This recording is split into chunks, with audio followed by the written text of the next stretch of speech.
Дозволите ми да афирмирам некои дилеми од мој агол. Имено, владите креираат политики. Меѓу останатото, здравствена политика, антимигрантска политика, антикризна политика во сферата на енергетиката. И што забележуваме ние? Кога се нижат една на друга кризни состојби, јас правам разлика длабока меѓу криза и кризна состојба, оти и во Словенија имаше кризна состојба, но пратениците не дозволија прогласување на кризна состојба. Зошто? Зошто, како што некој спомена, а министерот тоа добро го знае како правник, дека во кризна состојба најзагрозени се слободите и правата на човекот и граѓанинот. Затоа кризните состојби се исклучок, а редовната состојба е нешто што има континуитет. На толку кризи, да подсетам, ние имаме, веќе сме во ек на 6-месечна криза, иначе незаконски прогласена, бидејќи според членот 31 од Законот за управување со кризи, само 30 дена може да се прогласи било која криза, ама вие гласавте за 6-месечна криза. Во рамките на таа криза се разбира дека е градот Скопје, бидејќи топлинската енергија е енергија. Градот Скопје нема ексклузивен статус и не е надвор од државата и мене ме чуди навреме да не се превзеле мерки. Состојбата денеска на толку кризи мене ми личи на депресија, онаа во САД од 29-та, 32-та, 33-та, значи ни треба New Deal, ама за New Deal се бара, а ние го немаме некој Рузвелт.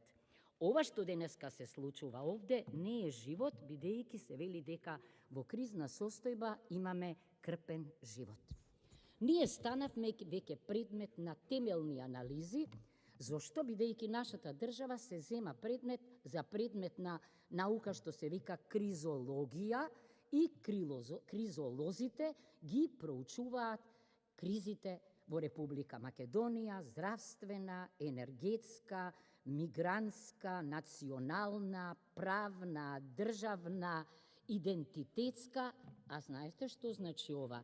Ова води кон заклучокот дека доколку континуирано сте во криза и наместо кризните мерки да стават крај на кризите, стимулираат појава на нови кризи, тогаш вие имате сериозен проблем со легитимитетот. Што сепак покажа на нашиот пример, за жал дека сиромашниот, како што вели нашиот народ, најскапо плаќа. Имено, нормалноста кај нас е исклучок, а ненормалноста е правило. Такво нешто нема во Европа. Кризата е кус период и што покусот трае, тоа се поголеми гаранциите за легитимна влада која што има решенија дури и за разните проблеми наречени кризи. Зошто?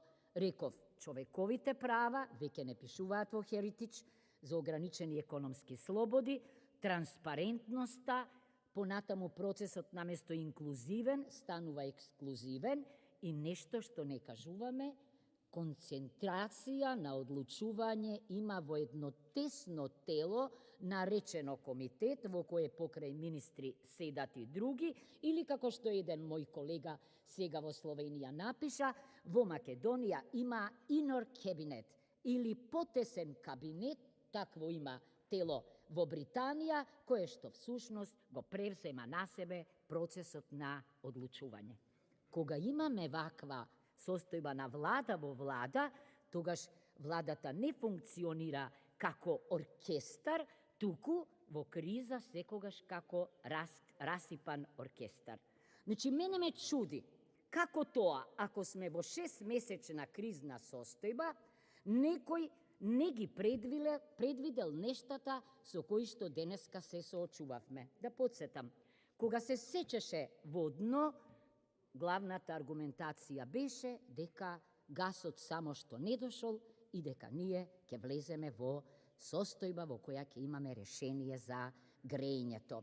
Значи, зборуваме за криза на национално ниво, сега зборуваме за микрокриза или за субкриза, така вели кризологијата, што значи дека владата, наместо да решава, таа е кризоген фактор или кризоген субјект.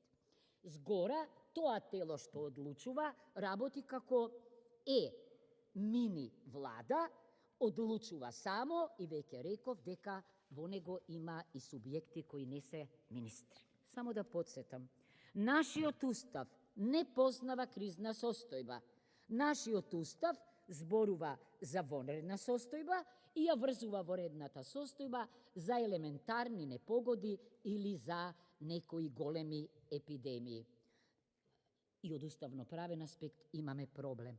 Зошто се соочуваме со проблемите? Убаво звучи министерот кога зборува за надежите врзани за Александрополос, но Александрополос не е основан вчера, одамна постои, ние сме требале да бараме алтернативни решенија. Што се покажа?